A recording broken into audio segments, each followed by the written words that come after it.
does a fifth-generation Nebraska farmer go from planting corn and soybeans to becoming one of the most debated women on YouTube? Laura Wilson, better known as Laura Farms, didn't set out to start arguments. She just turned on a camera inside a tractor. But in April 2020, one video changed everything. What looked like a simple glimpse into farm life suddenly exploded online, pulling millions of viewers into a world most had never seen before. And when the internet discovers something new, it doesn't just watch. It questions, critiques, and sometimes attacks. Almost overnight, Laura wasn't just documenting agriculture. She was standing at the center of heated comment sections about modern farming, big brands, and authenticity. Some praised her transparency, others weren't so convinced. So how did a quiet day in a tractor cab turn into a lightning rod moment? And why does her channel still spark debate years later? Let's break it down. April 2020 didn't feel historic at the time. It was planting season in Nebraska, and Laura Wilson was doing what she'd always done.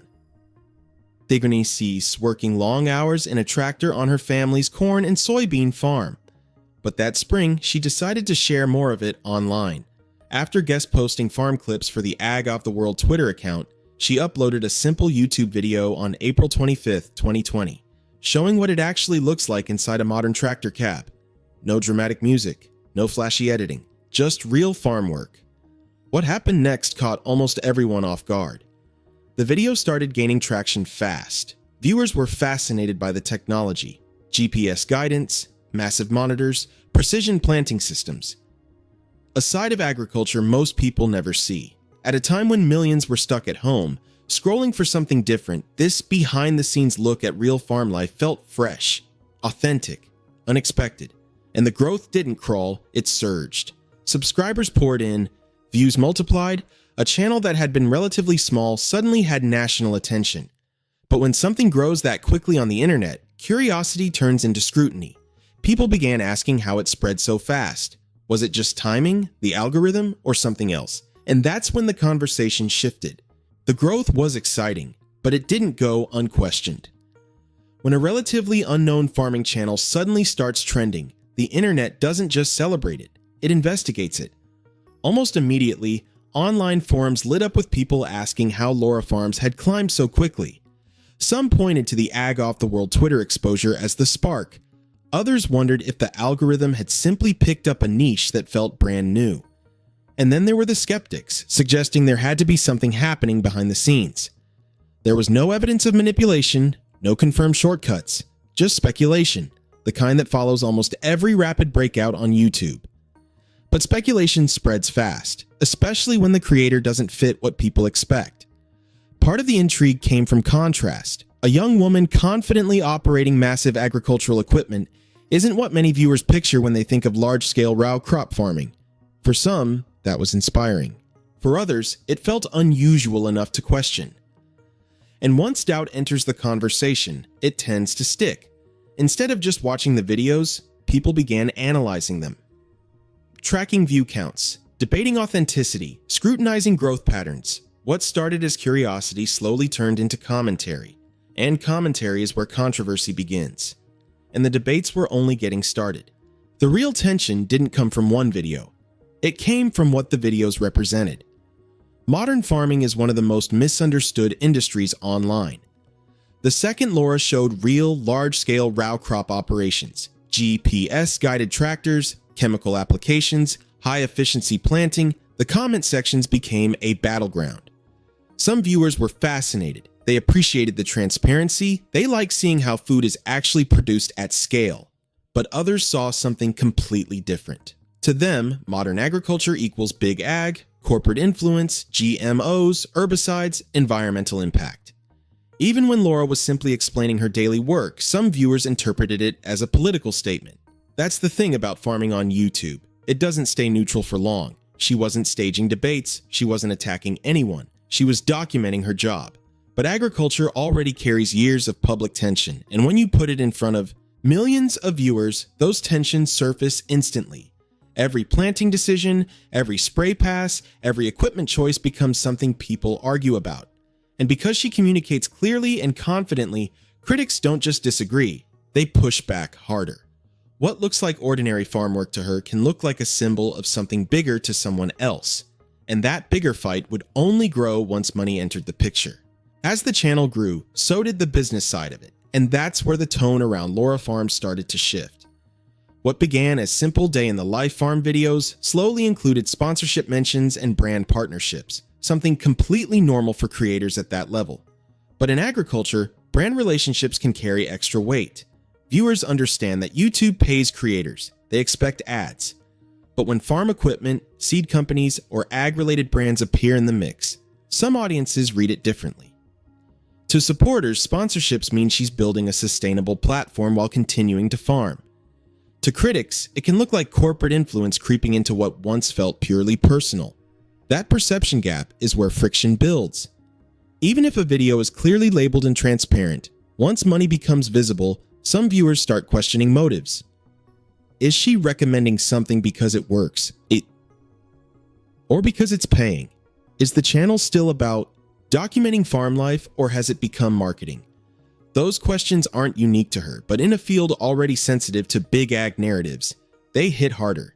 And the more successful the channel became, the louder those conversations grew. But the attention didn't just stay focused on business decisions, it started turning personal. The bigger the audience grew, the more personal the spotlight became. Viewers weren't just watching crop updates anymore, they were watching her. And with that comes something every fast-growing creator faces: parasocial pressure. People begin to feel like they know you. They track your routines. They notice when something changes. Laura has shared parts of her life beyond the field, including her marriage to Grant and glimpses of day-to-day farm family life. But she's also kept clear boundaries. And on the internet, boundaries can spark curiosity. When a creator doesn't overshare, some viewers start filling in the blanks themselves. If uploads slow down, speculation starts. If content shifts slightly, theories pop up. Not because anything dramatic has happened, but because audiences get used to constant access. When that access tightens, even slightly, it feels significant to them. It's not scandal, it's expectation. The more relatable a creator feels, the more some viewers believe they deserve full transparency. And when they don't get it, frustration can grow. That tension doesn't always explode publicly, but it simmers in comments and discussions. And just when managing expectations became part of the job, another unexpected problem surfaced, one that had nothing to do with farming at all. Just when the spotlight felt intense enough, a different kind of problem started circling: impersonators. As the audience around Laura Farms expanded, so did fake accounts pretending to be her. Comment sections began filling with copycat profiles replying to fans. Some claimed to be offering giveaways. Others tried moving conversations off-platform. Laura publicly warned her followers that these accounts weren't her. She clarified that she wouldn't randomly message people asking for personal information. But by then, confusion had already spread. For newer viewers, it became hard to tell what was real and what wasn't. And that's where things get messy. When impersonators attach themselves to a growing name, it can damage trust fast.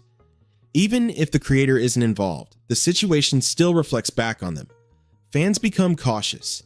Critics use it as more fuel. The overall atmosphere shifts from simple entertainment to constant vigilance. It's a common issue for online personalities, but in a niche like farming, where community trust matters, it hits differently. Instead of just dealing with debates about agriculture or sponsorships, Laura now had to protect her audience from bad actors using her identity. And at that point, controversial wasn't about one moment. It was about the weight of constant scrutiny. By this point, the word controversial wasn't tied to a single event. It was tied to what Laura Farms had come to represent: a young, tech-savvy woman running massive farm equipment, a creator balancing traditional agriculture with modern media, a channel that showed large-scale row crop farming without apology. For some viewers, that combination is refreshing. For others, it challenges their assumptions. And that's the core of it. She didn't build her platform around drama. She built it around documentation.